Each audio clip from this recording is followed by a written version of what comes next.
I think the time has come to reminisce, but even some of the events of my life may be of interest to members of my family, my children, grandchildren, and great-grandchildren. I, Cecil B Tubbs, was born at Annandale Woodside Park, Finchley, on the 25th of February, 1896, a year before the good Queen Victoria celebrated her Diamond Jubilee. Annandale was a solid Victorian house with a frontage of about 80 feet. In the large drawing room there was a conservatory with steps leading down to the garden, at the bottom of which there was a large greenhouse where my father grew orchids and melons.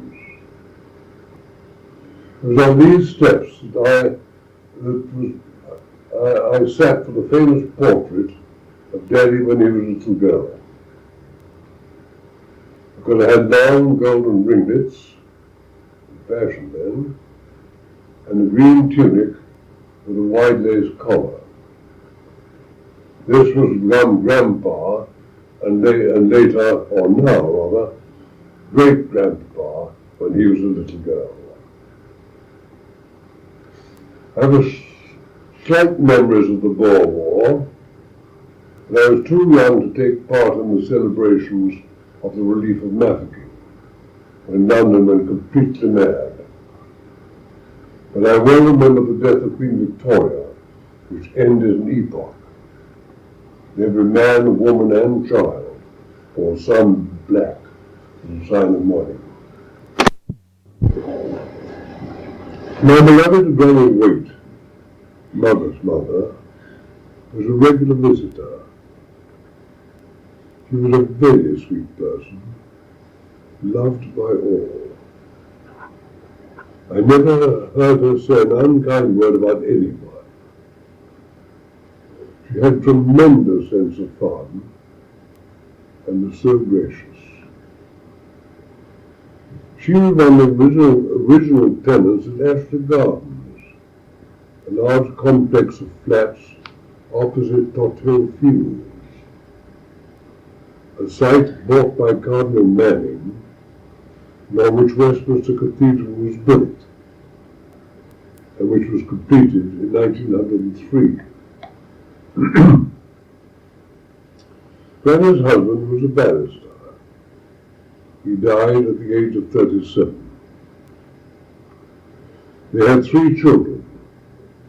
Auntie Pinky, as she was known as, married an architect named Blizzard. They emigrated to Canada when I was quite young. Their son, my Uncle George, was a great character, full of fun and very popular, and a great racing man. He started his working life with Deloitte Plenders, the accountants. He left them because there were so many Deloittes and Plenders, he thought there was no future for him. Little could he have known he would become one of the largest and most famous firm of accountants in London. So he became a half-commission man on the stock exchange. He died during the First War. We were all very sad, for he was our favourite uncle. My mother, Alice Maud, was the youngest child. In her later days, she liked to be called AMT. She was a remarkable person, very affectionate and vivacious. She played the piano, guitar, and mandolin, and for some years played in the ladies' mandolin and guitar orchestra. She had periodical hobbies such as leatherwork and poker work. She had considerable strength of character. which stood to have good stead during the dramatic ups and downs of a long life, which included the First World War, when one of her sons was killed, and another very badly wounded. She had a great feeling of courtesy and consideration for others. If I have in any small way acquired any of these qualities, it is due to my mother. She died in 1956, aged 85. My father was educated at Highgate, after which he was trained as an architect, becoming a fellow of the Royal Institute of British Architects in January 1905. Although he designed a number of country houses, most of his work was in the City of London. He was a good architect, and his buildings were of good design and structurally sound. In fact, during the war, during the Blitz, a number of his houses were bombed, and not one was completely demolished, and so many were. He was a member of the Society of Architects and was their last president. During his year as president, the Society amalgamated with the Royal Institute. In 1906, he was a member of the jury inquiring into the Great Cripplegate Fire, which burned out a number of streets, centred on Jewin Street. It was the largest fire since the Great Fire of 1666. He had lots of experience of fires and fire precautions, and was an expert witness in a number of court cases. He was satisfied the fire brigade had been inefficient. He was offered a bribe, which is fatal to a Tubbs. The jury sat for 6 months, at the end of which the head of the fire brigade was sacked, and father with the other jurymen were given 1 shilling as their fee for serving on a jury. He was a keen photographer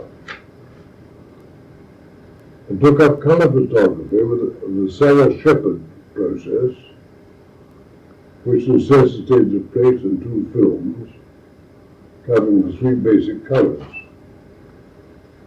With Dr. Arnold Moritz, he took a series of photographs of skin diseases, particularly of venereal diseases, showing week by week the advance of the trouble. They were used in a book, which I believe is the first book illustrated with colour photographs.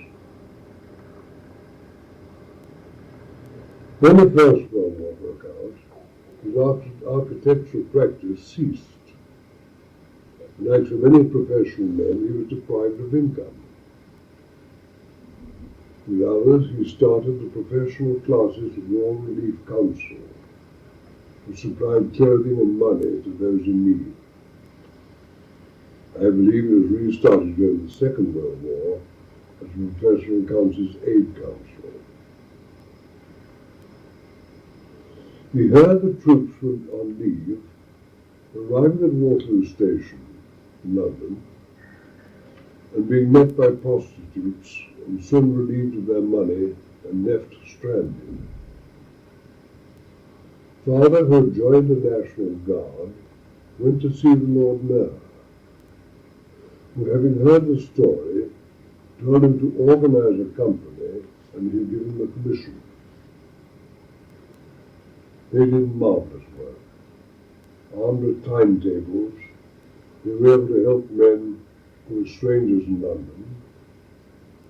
Those who benefited most arrived on Saturday en route to Scotland, and who had to wait until Monday for a train.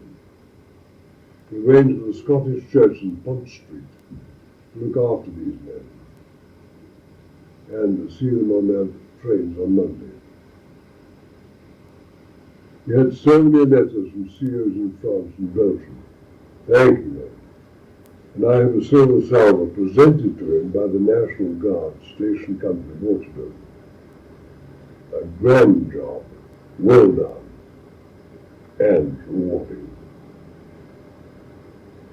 He was a member of the Chelsea Arts Club for many years, and during his year as president, Stanley Baldwin, the then Prime Minister, was a guest of honour, said he appreciated the rule that no reporters were present. So he made a splendid speech. I had the pleasure of attending several of these dinners and thoroughly enjoyed them. Let me just talk about my brothers. Graham Burnell Tubbs was 5 years my senior. Seymour Burnell Tubbs was about 18 months older than I was. And Douglas Burnell Tubbs was 17 years younger than I was. I think the family name Burnell came from the maiden name of HTT's mother. I think I said earlier that my mother was ill when we were at Eastbourne after we left Finchley, and we were sent to St Cyprian's School in Granville Road for a fortnight. Unfortunately, we stayed there many years, all of which I know.